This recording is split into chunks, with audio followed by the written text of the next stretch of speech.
करवा चौथ की 5 पौराणिक कथाएं। करवा चौथ व्रत क्यों रखा जाता है? करवा चौथ का व्रत सुहागन महिलाओं के द्वारा अपने पति की लंबी आयु, अच्छे स्वास्थ्य और जीवन में तरक्की के लिए किया जाता है। हालांकि कई कुंवारी कन्याएं मनपसंद जीवन साथी पाने के लिए इस व्रत को रखती हैं। करवा चौथ व्रत कौन कौन रख सकता है?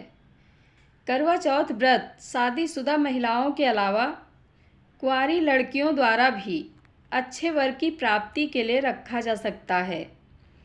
करवा चौथ पूजा मुहूर्त 2024। करवा चौथ पूजा का शुभ मुहूर्त 20 अक्टूबर की शाम 5:46 से 7:02 तक रहेगा। तो वहीं करवा चौथ व्रत का समय सुबह 6:25 से 7:54 बजे तक रहेगा। करवा चौथ पर चांद कब निकलेगा? करवा चौथ के दिन शाम 7:55 पर निकलेगा। करवा चौथ का महत्व। हिंदू मान्यता के अनुसार यदि महिला पूरे विधि विधान से करवा चौथ का व्रत रखती है तो उसके पति की उम्र लंबी होती है और उसे अखंड सौभाग्य का वरदान मिलता है। इस दिन महिलाओं को पूरे 16 श्रृंगार कर व्रत करना चाहिए और करवा चौथ की कथा सुननी चाहिए। करवा चौथ व्रत हर सुहागिन स्त्री के लिए बेहद खास होता है। इस दिन वह निर्जला व्रत रखकर पति की लंबी आयु की कामना करती है। कहा जाता है कि इस व्रत को देवताओं के लिए उनकी पत्नियों ने भी रखा था।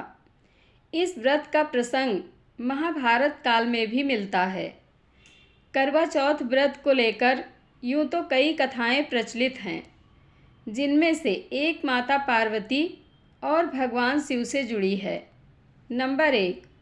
एक पौराणिक कथा के अनुसार सबसे पहले करवा चौथ का व्रत शक्ति स्वरूपा माँ पार्वती ने भगवान शिव के लिए रखा था। इसी व्रत से उन्हें अखंड सौभाग्य की प्राप्ति हुई थी। इस दिन भगवान शिव और माता पार्वती की पूजा कर सुहागिन स्त्रियां पति की लंबी आयु की कामना करती हैं। नंबर 2। पौराणिक कथा के अनुसार एक बार देवताओं और राक्षसों के बीच जोरदार युद्ध छिड़ा था। तमाम कोशिशों के बाद भी देवताओं को सफलता हासिल नहीं हो रही थी। देवताओं पर दैत्य हावी हो रहे थे। तभी ब्रह्मदेव ने देवताओं की पत्नियों को करवा चौथ का व्रत रखने के लिए कहा था। उन्होंने बताया कि इस व्रत को रखने से दैत्य देवताओं से परास्त होंगे। इसके बाद देवताओं की पत्नियों ने युद्ध में सफलता और लंबी आयु की कामना के लिए करवा चौथ का व्रत किया था। कहते हैं कि तभी से कार्तिक मास की चतुर्थी दिन से इस व्रत को रखने की परंपरा शुरू हुई। नंबर 3। करवा चौथ व्रत से जुड़ी एक कथा महाभारत काल की मिलती है। कथा के अनुसार एक बार अर्जुन नीलगिरी पर्वत पर तपस्या करने गए थे। उसी दौरान पांडवों पर कई तरह के संकट आ गए।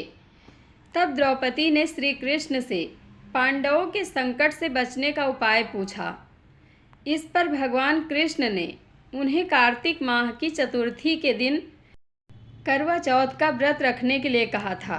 कहते हैं कि द्रौपदी ने इस व्रत को किया और उन्हें संकट से मुक्ति मिल गई। नंबर 4। करवा चौथ की पौराणिक व्रत कथा के अनुसार बहुत समय पहले की बात है। एक साहूकार के 7 बेटे और उनकी एक बहन करवा थी। सभी सातों भाई अपनी बहन से बहुत प्यार करते थे, यहाँ तक कि वह पहले उसे खाना खिलाते और बाद में स्वयं खाते थे। एक बार उनकी बहन ससुराल से मायके आई हुई थी। शाम को भाई जब अपना व्यापार व्यवसाय बंद कर घर आए तो देखा उनकी बहन बहुत व्याकुल थी। सभी भाई खाना खाने बैठे और अपनी बहन से भी खाने का आग्रह करने लगे, लेकिन बहन ने बताया कि उसका आज करवा चौथ का निर्जल व्रत है और वह खाना सिर्फ चंद्रमा को देखकर उसे अर्घ देकर ही खा सकती है, क्योंकि चंद्रमा अभी तक नहीं निकला है। इसलिए वह भूख प्यास से व्याकुल हो उठी है। सबसे छोटे भाई को अपनी बहन की हालत देखी नहीं जाती और वह दूर पीपल के पेड़ पर एक दीपक जलाकर चलनी की ओट में रख देता है। दूर से देखने पर वह ऐसा प्रतीत होता है कि जैसे चतुर्थी का चांद उदित हो रहा हो। इसके बाद भाई अपनी बहन को बताता है कि चांद निकल आया है, तुम उसे अर्घ देने के बाद भोजन कर सकती हो। बहन खुशी के मारे सीढ़ियों पर चढ़कर चांद को देखती है, उसे अर्घ देकर खाना खाने बैठ जाती है। वह पहला टुकड़ा मुंह में डालती है तो उसे छींक आ जाती है, दूसरा टुकड़ा डालती है तो उसमें बाल निकल आता है और जैसे ही तीसरा टुकड़ा मुंह में डालने की कोशिश करती है तो उसके पति की मृत्यु का समाचार उसे मिलता है। वह बौखला जाती है। उसकी भाभी उसे सच्चाई से अवगत कराती हैं कि उसके साथ ऐसा क्यों हुआ। करवा चौथ का व्रत गलत तरीके से टूटने के कारण देवता उससे नाराज हो गए हैं और उन्होंने ऐसा किया है।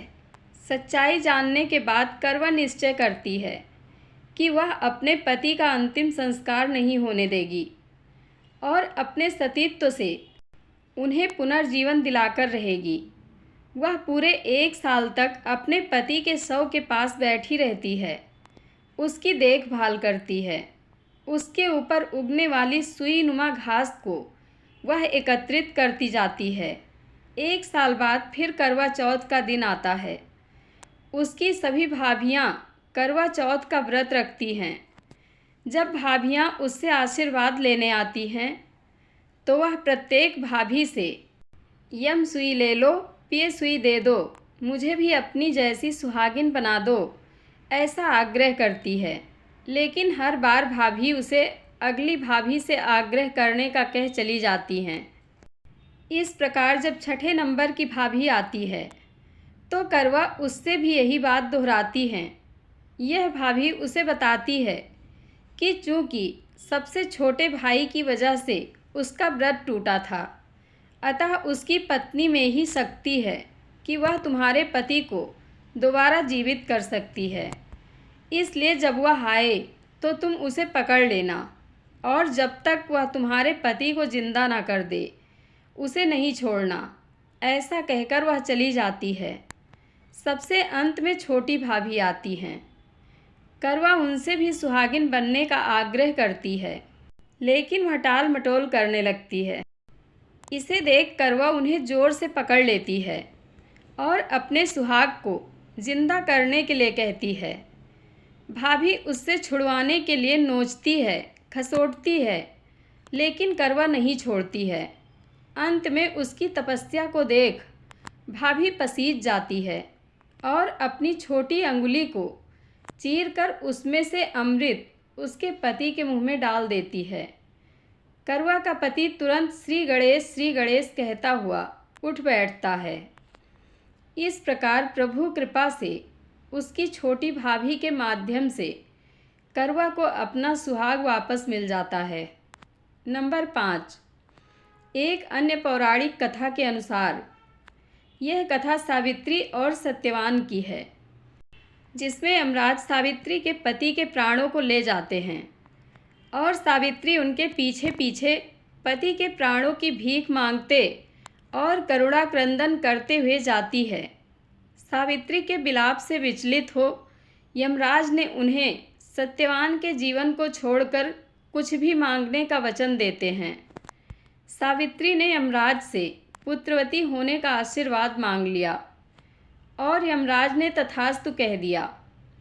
इस पर सावित्री ने यमराज से पूछा, जब आप मेरे पति के प्राणों को ले जा रहे हैं तब मैं पुत्रवती कैसे हो सकती हूँ। वचन में बंधने के कारण यमराज ने सत्यवान के प्राणों को वापस लौटा दिया।